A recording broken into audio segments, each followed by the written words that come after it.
Live from a studio in Vancouver, British Columbia, Canada. Your host of At the Edge, Buu Lam. Well, hey there, community. Welcome to At the Edge today. I'm your host today, Buu Lam, and we're going to be talking to you guys about some interesting topics that have developed in the edge computing platform. So we've got a couple things that our guest is going to go over with us today, Aubrey King. Really looking forward to having that chat with him. Otherwise, I would love to hear what the community is up to these days. It's a new year. We've got a lot of stuff new that's going on. I would encourage you, if you're part of the community and you haven't visited the DevCentral site lately, we've updated the URL. It's actually community.f5.com now. I think that kind of reflects things a little bit better. It still says DevCentral on there, but I encourage you to go check out community.f5.com, update your bookmarks. All the content is on there, but some interesting stuff is happening on there right now.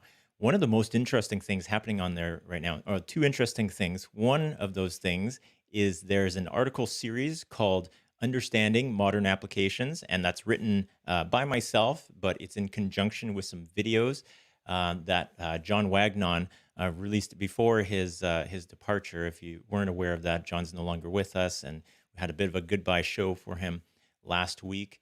But that's one of the article series that's really popular on community.f5.com right now. And also, there's a Wordle thread on there, and that happens to be the most popular thread on the website right now. So I encourage you to check that out. Post up your daily Wordle score. I have not done my Wordle today yet, but I'm looking forward to checking that out. I've seen a couple of people post their Wordle scores, and most of them are getting them pretty quick, and that always makes me a little bit nervous. Am I going to get it in 2 or 3 tries as well? We'll see. So there is the website, new URL. Please go check that out. I'll also encourage you to check out what we've got going on the YouTube channel right now. A lot of content has been uploaded as of recent, and I've done a couple of videos. I have another video coming out fairly soon. I'm in the middle of producing it right now, but I recently got this Intel NUC, and these things are pretty awesome. I think Aubrey will be able to talk about his as well, but man, like this thing is like the size of my hand, and it's got a Core i7 processor, 3 gigahertz. I've got 64 gigs of RAM in here, a terabyte of NVMe on there as well. Like this thing is going to replace, we talked about home labs recently. This thing is going to replace my 2U Dell R710 servers. They're like 10 years old at this point, and this is going to be way less power than those two things. So I'm really looking forward to building this out. I've been documenting throwing on ESXi onto here, so I just want to release a video about that. But I've released a couple of videos prior to that, but I'm going to release a video just on doing an ESXi build if anybody is interested in refreshing their home lab, or if you're newer to IT and this is your first home lab, hopefully that helps you out. We're all about learning and sharing knowledge here at the community. So look out for some content around that. So I also wanted to mention F5 Agility is coming up here, and that'll be February 15th and 16th in North America, 16th, 17th if you're in EMEA, Europe, and Asia Pacific as well. So you want to go register for that, f5.com/agility. The DevCentral team will be there. We're going to have a little bit of a booth that we're going to greet everybody with. We're going to have some after shows with some of the keynotes as well. So it should be a really interesting time. Lots of stuff will be announced for F5 at that time. Lots of things to learn about on there. Tons of sessions. We already went over this on our last top 5, all the different sessions that you can attend on there. But I think it's a great opportunity now that everybody can attend all of these conferences virtually. You can take in all of this information and really advance your skills and keep up to date with trends right now. So look out for that. So having said all that, I'm going to bring on our guest in just a second here. But in the meantime, I'm just going to roll a little bit of an intro around agility for you.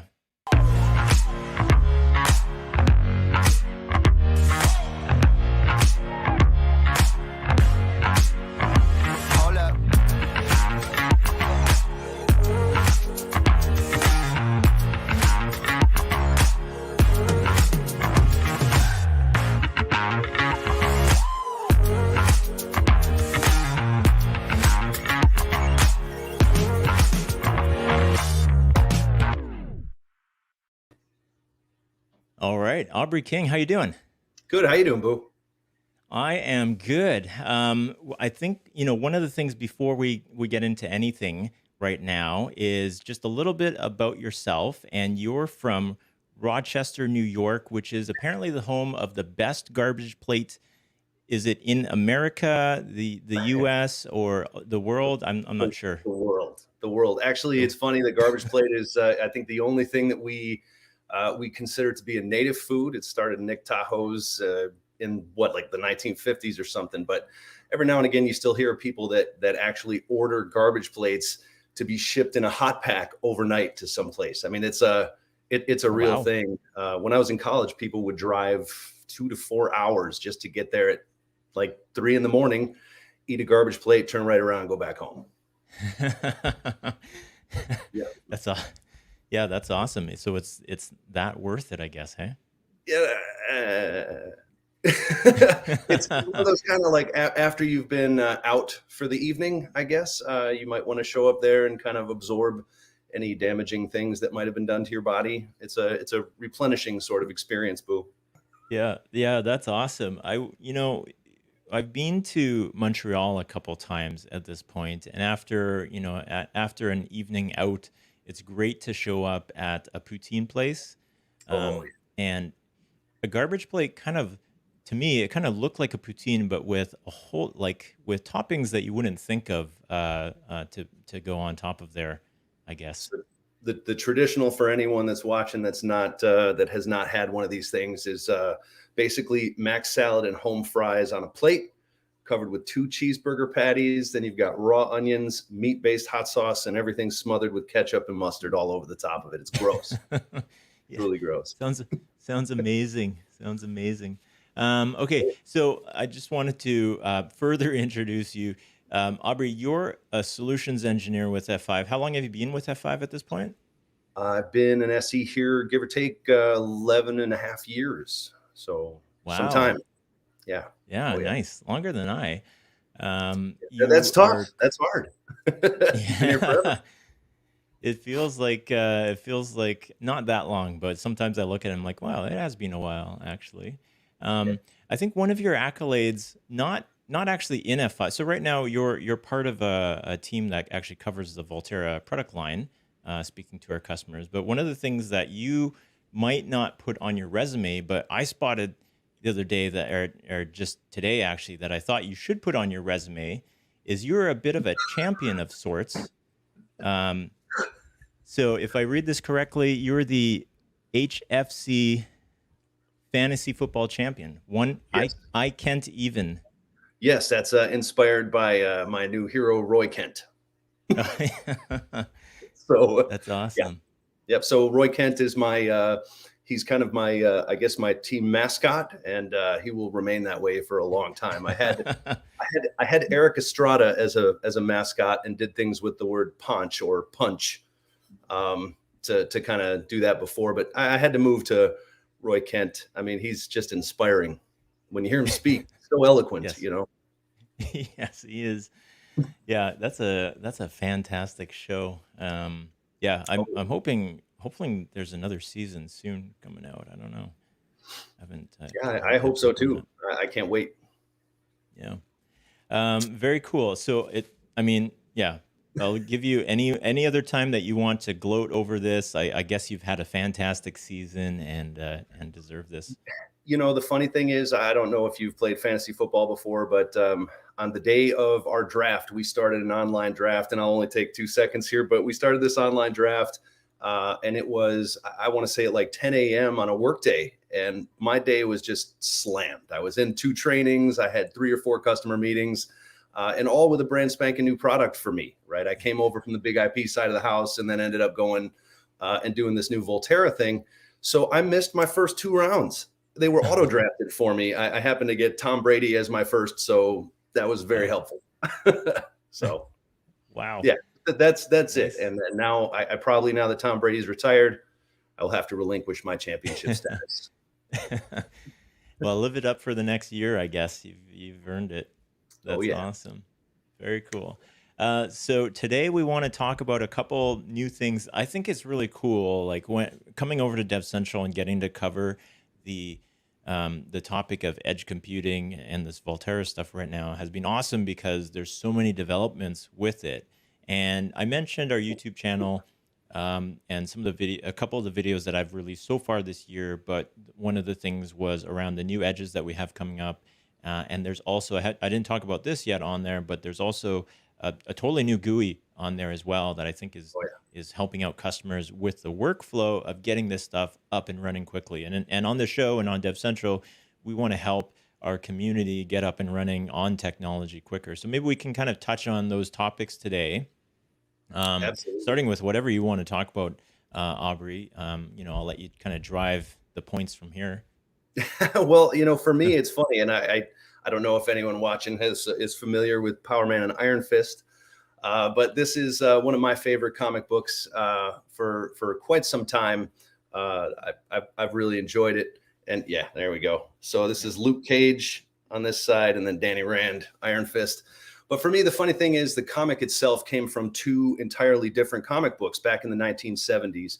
Marvel had Luke Cage Power Man as a topic, and then Iron Fist as yet another book that was there. And then in 1977, issue number 48, one of my very favorite comic books, the first meeting of Power Man and Iron Fist, that all changed. So heading up to that issue, they had Chris Claremont, who's best known for the X-Men. He kind of came over and piloted Luke Cage right to issue number 49. And also he was writing Iron Fist, and the two of them converged and made Power Man and Iron Fist. So arguably a much better comic book. It lived for another decade or decade and a half after that. And yeah, had a bit more of a readership. Now, to me, I draw a parallel with what's going on in the Volterra and with F5 platforms in general, because a few years back, and a lot of our users know that we purchased Defense.net, and that was rebranded as F5 Silverline. So that platform has existed for quite some time. And when we purchased Volterra for, seemingly separate reasons, we looked at both of these platforms and said, you know what? They're both great on their own, kind of like Power Man and Iron Fist. Why don't we put them together and make them truly super? So the kind of numbers that we're looking at on the platform, probably like 3-4 years down the road, are monumentally different than anything that you have out there as far as platforms in the industry. So very cool. Yeah. And actually we just, that for us, what we wanted to talk a little bit about today was some of the changes and updates that have gone on since I came in. I came in maybe a little bit after September onto the Volterra team, and really, really quickly, we started talking about introducing the WAF engine. For anyone that, doesn't know that, we put the WAF engine, the same engine that powers AWAF, which is a real winner for us, and also powers Silverline. We ended up importing that into Volterra to make sure that we had uniformity across the board in terms of the logs that we feed our SIMs and things like that. And then beyond that, the WAF engine was one nice step. But we started talking about making the platform even bigger, not just conjoining the two, but adding on to what was already the existing footprint there. So most recently, and if you want to show that, we've got a few new regional edge additions that are in the Volterra platform. That's a little bit of an eye chart, but we can clearly see we've got a Dallas pop there that is brand spanking new. Toronto is also brand spanking new for us. So in Sao Paulo in South America is also brand spanking new on this, on this half of the world. So for us, that's been a big thing that's been impacting my customers in North America. Just making sure that we can actually deliver closer to our edge users wherever they are in the world. So to me, that's a heck of an addition to the platform there in terms of its heft, if you will. Yeah, and we got a huge backbone to cover all this connectivity too, right? Oh yeah. It's, if you're a pro at backbone connectivity, you might realize that this matches up a little bit to Equinix pops out there, loosely. Now we also have some other pops that are in some of the major cloud players globally, but Equinix is a prime spot for us, and we're able to leverage their Cloud Connect in their own fabric as well. So if we need to go intra-pop or to something that's not one of their mega pops, we can still make a more regional data center feel as though it were in Seattle or San Jose. So yeah. Actually, for the real peering nerds out there, you could go and look up our ASN, and there's a peering database that will show off all the internet exchanges that we're into. I don't know if our research team is going to be able to pull up that one very quickly, but that's an impressive amount of peering that we have so far. Absolutely. It's funny too, because after and like I mentioned that, the adjustment to of the software with the WAF engine is going to allow us to do quite a bit in terms of reporting. But it gives us a little bit more in terms of options for, I don't know how many customers out there have ever taken a look at something and said, well, a WAF might be overkill for this specific application, or something like, an Nginx App Protect is maybe a little less than I want to have. Or maybe you want to just make sure that your WAF is identical across clouds. We'll give you the options to do any of those things and really not lose anything in terms of reporting and visibility. So now one of the things that I think is pretty cool also is this release schedule that we've got. So our release schedule is really iterative. I think a lot of our customers that have come from Big IP have been very, very used to, having to put a patch window in place and go forth and upgrade one box and then the next and have a reversion plan and things of that nature. The nice thing about the Volterra platform is we're able to just kind of get that done in sprints, like you're used to seeing with any other SaaS that's out there. So if we take a look at what we do in January and then build off of that on our February release and then come up into March and then add a little bit more, the nice thing is that our customers don't have to go ahead and put in those windows. And then things like Log4j are also much less impactful, I guess. When you're sitting there WAFing all of your traffic on a platform that is auto-patched for Log4j, it's a little less worrisome, I guess, for your infrastructure. Yeah. That's my take on it anyways. No, absolutely. I think, as an industry, some people might be getting tired of the guys have gone over this on previous shows, but the amount of vulnerabilities, CVEs that come out, like you have this, it's starting to look like a hockey stick going up. The amount of power, the amount of human power that it is to do all of this patching and keep on top of everything that's coming out increases. So kind of get to the point where it's like, okay, let's consolidate this. Let's put this over to a group that can take care of this, or we need to think about things a little bit differently. Is this something that our team wants to be hands-on with, or we just need to oversee it and let somebody else be hands-on with it? Yeah, it's really cool to see that in action too, Boo. It's like watching our SOC actually take care of things as they come. I had one of my customers ask me a question about, hey, what about the logs that I retrieve from the Silverline platform? Is that something that is going to be a bad thing? Because there were reports of Log4Shell. Actually, if let's say a log aggregator went out to a SaaS provider and pulled the logs out of that, well, those logs would be coming across, and it's all secure. It's all, essentially gets, if you will, all API pulls.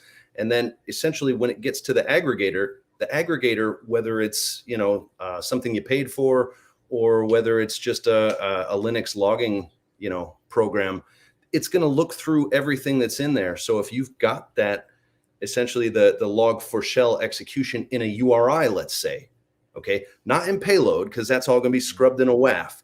But let's say you have a URI that includes just the character set that launches a Log4Shell attack. Well, when that log aggregator hits that in a bad URI, let's say it'll say, well, this is not a good URI, and that's the only thing that you end up having in your logs. When your log aggregator sees that, it's going to run that command and hit you there. So I ended up reporting that and saying to the SOC, hey, my customer's asking about this. What are we going to do? And that was on like 0 day. You know, it was really when this thing first happened. The SOC took action immediately, put in, a little bit of a sift in what we have in our logs, and we're able to really replace that and make sure that none of those executables went down as just a log. So awesome. It's cool to see that. Yeah, fixed her up right there. That's yep. Super cool. Okay, we're going to move on, I think, to the GUI stuff. But before we do that, I just wanted to pick up on a couple comments here. Hello, Sarah, one of our field marketing superstars. So great to have you listening in today. Jason also had a comment about his fantasy football. So I don't follow fantasy football, but Derrick Henry going down, I guess, wrecked his chances this year. Yeah, that's a brutal loss, right? Not that I'm going to be, looking for my ESPN gig here or anything, but Derrick Henry is really that's going to adjust your chances of winning in fantasy football for sure if you drafted that high. So for sure. Yeah. But, okay, so one other topic that we wanted to chat a little bit about today. We got a few minutes left here, but there is a refresh GUI. I think it's one of a series of refreshes that are coming up. This one was more dramatic, though, because, I mean, we no longer have the Volterra logo on there, so I think people will notice that, and I think people notice the new tile format as well, right? Yeah, that's actually, you know what, I can probably bring that up and kind of show that. I think that's definitely pretty cool to see. So for me, the nice thing about this new UI is, of course, the F5 name. For our customers, that's an immediately recognizable logo, and they want to have that on their F5 products. That's something that we heard about time and time again. Also, this tile thing is fantastic, and this varies based on what role you've got. For me, I'm a super user, and I've got kind of every role available selected, so I can see every tile. But if you're only doing something like web app security, you're going to have this web app and API protection, and you will also have things like the application traffic insight, which is a new feature that just hit recently, as well as the client-side defense. The cool thing to note about this, Buu, is that we are incorporating Threat Stack already. We just purchased Threat Stack, and we don't want to make this kind of another ARX thing, if you will. We'd like to incorporate things very quickly into the new Volterra platform so that our customers can make sure that they take advantage of some of those new security features. So the client-side defense, brand new. The ATI, also brand new. And of course, the other real cool thing for me is the bot defense integrated. So when you put up when you define a new service within Volterra, you don't just have a name, define your origin pools and endpoints, but you also are able to define whether or not you want a WAF profile, whether or not you want, let's say, ACLs and other traffic profiles, and now also whether you want a plain vanilla bot profile or whether you want to break it down and treat different levels of bots with different actions, whether you want to allow as some of our customers would like to allow things like scraping off of their website. Travel industry, that's a famous one. They want to have other travel sites scrape their site, and then the customer can then take care of anything that they want to, maybe with AWAF, after we've already taken off the bot traffic at the top. So that has been a very, very exciting one. And honestly, the adoption for that feature has been tremendous. We're already starting to see people utilizing our bot defenses globally with the pre-existing customer base. Yeah, that's pretty awesome. So, all that info feeds back into us. It's pretty cool to be able to harness all of that. I think one more thing that we wanted to mention here, having said all of this, right now we're actually running test drive events for people to check out all this. You got it right there? I do. So maybe you can give us an idea of when these are happening and what people are going to learn coming out of these. Sure. So we have done, our buddy Eric Chen has put a lot of these together and done a whole lot of hard work to make these fly. It started with only a few people in attendance, honestly, at the first one, but we had over 100 participants in the last one. So what the idea is for Volterra is we bring people in, we show them how it's set up in a pretty rapid deployment kind of fashion. And then we let our customers play around with the interface and build pools and develop multi-cloud relationships. That has been the multi-cloud lab so far. And if we look down the schedule, we've got another multi-cloud event happening on March 15th. But we have a brand spanking new one on March 30th to make sure that our customers are well aware of how to incorporate all of the WAF technologies at their disposal within the Volterra platform. So I highly recommend these labs for anyone who's looking to understand multi-cloud networking or just the new security stance that F5 has to offer with this platform. It's really tremendous, and more often than not, we have customers that want to follow this up with a little bit of a deeper dive. Or on the other hand, some of our customers have looked at that lab and said, this is it. This is enough for a proof of concept for me. I've already done the proof of concept for my application.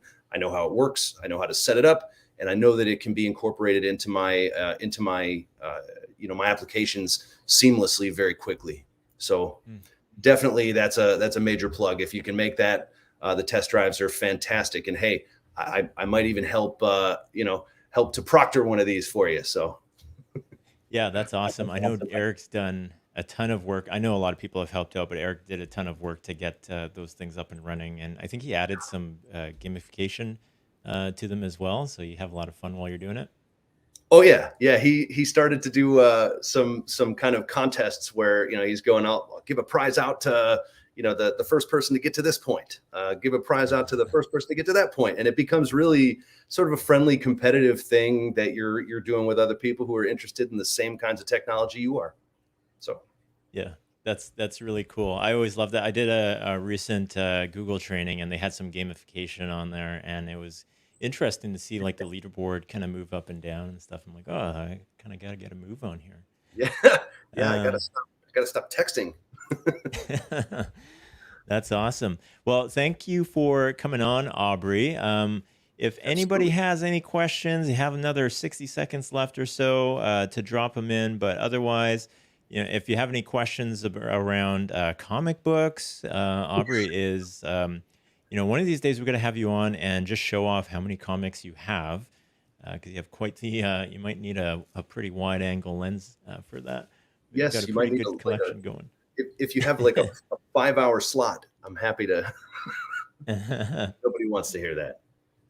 I can't quite see this. Uh-oh. Comment. Oh, hey, Sarah. Awesome. Thank you for checking this out today.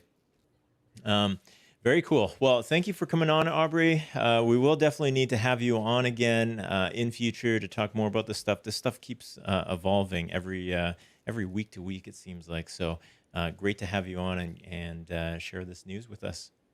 Great to be here, Boo. Thanks again. And we have another Volterra update on February 3rd. So check back in 2 days.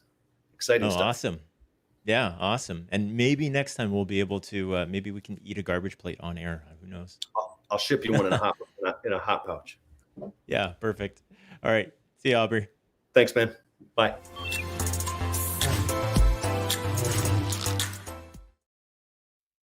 Alrighty, great to have Aubrey on there. Super interesting guy. The garbage plate, awesome. Winner of fantasy football. Who couldn't love this guy, and loves comics as well. So before we head off here, I wanted to share a couple things, a couple shows coming up. We've got this Thursday, DevCentral Connects. Myself and Jason are doing our 2022 predictions. I thought of mine like a couple days ago, and I just keep thinking about it, keep developing the idea. So I'm excited to talk about what my big prediction is, and we'll go through a couple other things that I'm predicting as well. Security sidebar. So we've got that next Tuesday. Peter's going to be running with that one, and we've got our folks from F5 Labs. So we've got lots of people who they won't necessarily be the exact same as having John Wagnon, but they're going to do a pretty darn good job at filling in with that. The next one here, next Thursday, in DevCentral Connects, we're going to have a discussion around blockchains, NFTs. What are they? Why is there so much hype around them right now? Are you on the side of saying, hey, this stuff is going to be fizzling out in a couple weeks or a year or so, or is this stuff here to stay? I'm interested in having this chat. We're going to have on Kevin Jones, actually from our NGINX product management team, who will join us and chat about that. On the 15th, I mentioned the 15th is when Agility starts. We're going to have a quick pre-show around that, but look for all of our content actually hosted, or a bunch of our content actually hosted within the Agility platform. So you want to be signed up and registered for Agility, and you'll catch us inside of the Agility platform. But we'll still have a couple things. We'll have a recap show at the end of Agility broadcasted to this YouTube channel. Following that, we'll have a regular top 5, and then the next DevCentral connects after that. We will be talking about one of the announcements that would have come out at Agility, so you want to look out for that one. I didn't put that up because that is secret code words and whatnot, so I won't be sharing that. All right, thank you very much, folks, for joining us today. If you haven't already, hit like on this video, click subscribe so you want to, if you want to see more of this content. We just hit 65,000 subscribers today. Super excited about that. We're on the road to 1 million. We'll get there eventually.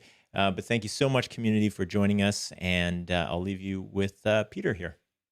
This week on DevCentral Connects, what's coming up?